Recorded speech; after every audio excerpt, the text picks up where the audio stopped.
Hello everyone, it's Gojira Prime with another Transformers video, and today I'm going to be going over some toy news that surfaced in the last few days.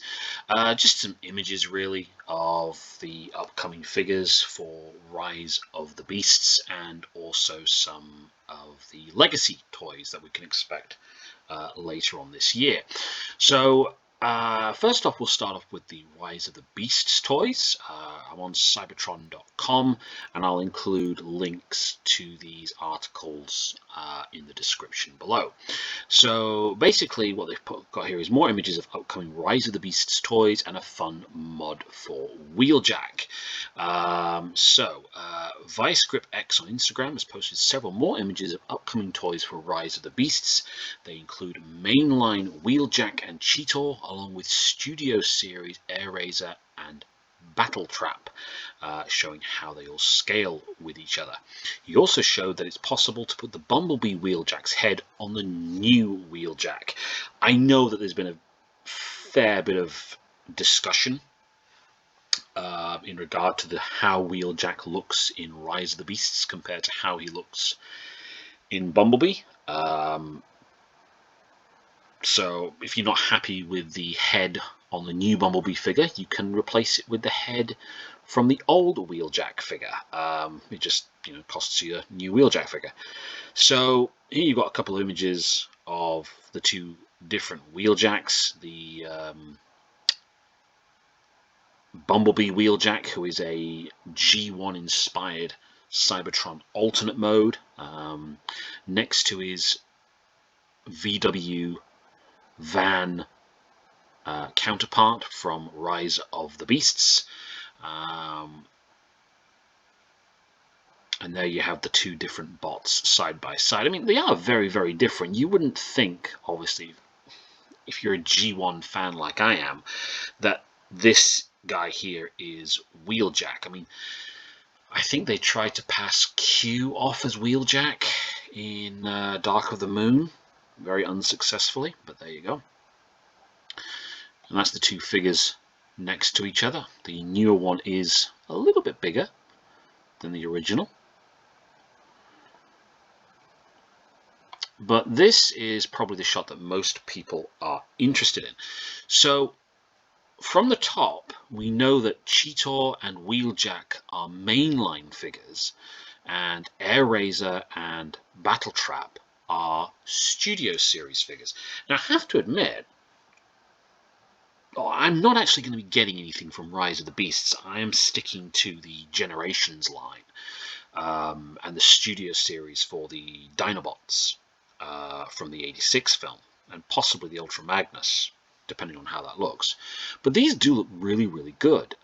Cheetor here is massively inspired and very, very faithful, by the looks of it, to his original Beast Wars character from way back in the early 90s. And you can see a bit of a better image here. He's got a very animalistic head, I think, there. I'm not sure why they've got brown on him here on his legs, but yeah, there you go. Airraiser looks very, very, again, animalistic, which I suppose is what they're going for, because these are meant to be beast transformers. But again, she looks very, very animalistic. All the organic components can be easily seen in the figure. Looks like it's got a decent amount of articulation. And then we've got Battle Trap, who I have to admit looks a little bit spindly in the legs. Now, I don't understand still why they've called these guys Terracons and just not Decepticons, but I'm guessing there's a reason. We'll find out for that in the film. But yeah, Airraiser and Cheetor, I have to admit, do look really, really good. Cheetor, is a fan favorite. He's kind of like the Bumblebee for Beast Wars, because obviously he's small and yellow. But they look really, really good. At the end of the day, I mean, he's even got a little maximal symbol on his head here. So if you are a Beast Wars fan and you're looking generally forward to the Rise of the Beasts film, I think you're going to really, really like these figures. Battle Trap, I'm just not too sure on. looks wise. Again, I think he just looks too spindly in the legs. But overall, these 4 figures I think look really, really good. Some images have surfaced of Cheetor in his animal mode as well, and again, it looks really, really good. I haven't seen anything of Airazor in her animal mode, but but if Cheetor's anything to go by, I imagine she's going to look really, really cool as well. So yeah, 4 new figures. They look really, really good. I'm quite impressed with them. Again, it's not a line I'll be picking up myself, mostly because A, I kind of don't have the space, and B, I am sticking mostly to the Generations stuff these days, because they're just doing the characters that I love and like. But for live action film fans, if you're a big fan of Bumblebee and you're still continuing that line, these figures will look great in your collection. And then we have the bit which is of more interest to me, which is new in-hand images of Legacy Evolution Deluxe Junkion and Animated Universe Prowl. The images of Prowl surfaced about a week or so ago, but I'm behind on everything because of basically real life. I work full-time, I'm a single parent, I've got stuff I need to be doing. But I'm not too bothered about these Junkion figures. Again, it's not something I myself am collecting. But, these are kind of like the armor bots. I forget what they call them now. You can take these guys apart. You can put them together in different configurations. They form armor segments. We've got the motorcycle version here. We've got the Mad Max 4x4 version here. They look really nice, don't get me wrong. It's just not something I myself am particularly interested in. So if you're a fan of the Junkions, and I'm guessing there's a lot of fans of the Junkions because they're doing all these different figures for them, you've got more bots that you can add to your collection. And looking at this, they've all got interchangeable parts. I mean, you can see here in this image, they've swapped the arms and the legs around. So this one now has this guy's arms and legs, and this one has this guy's arms and legs. And so you can take them apart and put them together in different configurations, which is really, really cool. I actually quite like that. But the one I'm more interested in is this guy, Transformers Animated Prowl. Now, for those of you who aren't familiar with Transformers Animated, it came out, 2009? And for its time, it was very, very different to what we had before in regard to a Transformers series.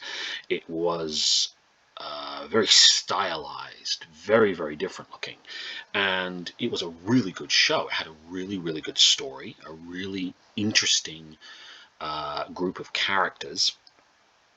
The standout star, I think, for the Autobots was probably Bulkhead, because he ended up being in Prime a few years later. But this is the legacy version of Animated Prowl, and Prowl in this series was a motorcycle ninja. Why not? And this is pretty close, or it's a good updated version of his original character.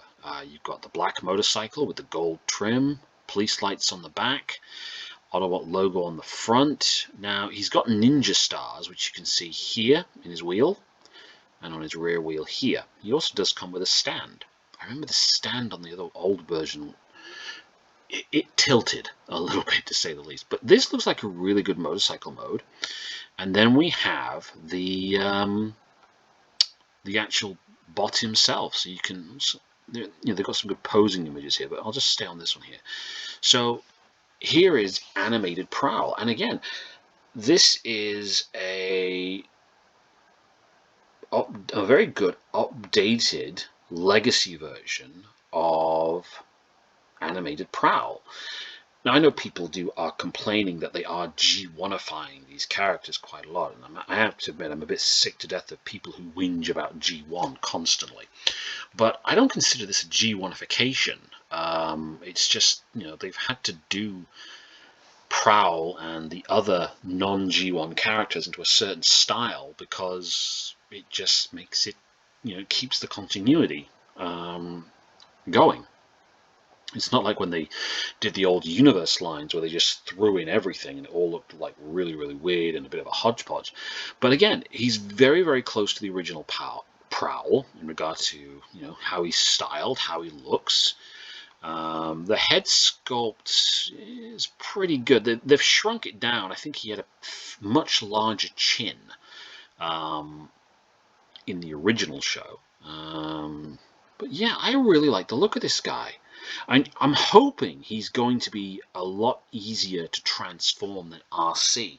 As much as I like the Prime RC in her robot mode, the motorcycle mode is a bugger to change. But this guy looks alright. He looks quite stocky actually with how his arms and legs and how they're designed. But I'm not too bothered by that. It looks quite good. Now, I was kind of hoping that maybe we would get the battle armor, because in season 3 Prowl did come with a sidecar which turned into a suit of armor that he could wear, but it doesn't look like we're going to get that with this guy, unfortunately. Maybe a third-party company will make it, but overall I really like this animated Prowl. I'm not as keen on the Junkions, and like I said, I won't be picking them up, because I just have no interest in them. You know, why buy a figure you're not interested in at the end of the day? But they look pretty good too, and I'm sure that you know, those of you who are Junkion fans will pick them up quite happily. Myself, I'll just be looking out for Prowl. But one other thing, just to go over here, just notice this here: promo images. Rise of the Beasts campaign at a Sydney zoo. So it's Transformers Month. Visit the zoo throughout January to receive a special Transformers Kids Map limited edition hat, temporary tattoo, and Beast Hero stickers. Okay. Now, obviously, this is, you know, other side of the planet from myself, but what it does do is it gives us a bit of a better look at Optimus and Optimus. Yeah, or Prime and Primal. So you can see there Optimus Prime in his Rise of the Beasts Bumblebee Earth mode. And then we've got Optimus Primal here. Very gorilla-ish. And then we've got the same images there, Prime and Primal. Bumblebee here in the background in his 77 Camaro. And then we've got Cheetor just here in the background as well. And then obviously this is your map if you're at this particular zoo. But yeah, it looks, the image of Cheetor there. But yeah, they looks quite good. I mean, I actually quite do like these character designs. I love the Optimus Prime. Bumblebee's Bumblebee. He looks a bit more refined, a bit better, a bit sleeker than his original live-action film mode. But yeah, I'm liking these maximal character modes as well, the Cheetor and the Optimus Primal. And hopefully we'll get another trailer soon for this just to give us a bit more. So yeah, some toy news or images. I think these do look like really good figures. I'm sure people will snap them up. If you're in Australia, go to your local zoo in Sydney. So yeah, hope you've liked the video. Please do comment, subscribe, and share. Have a very nice day. Thank you very much.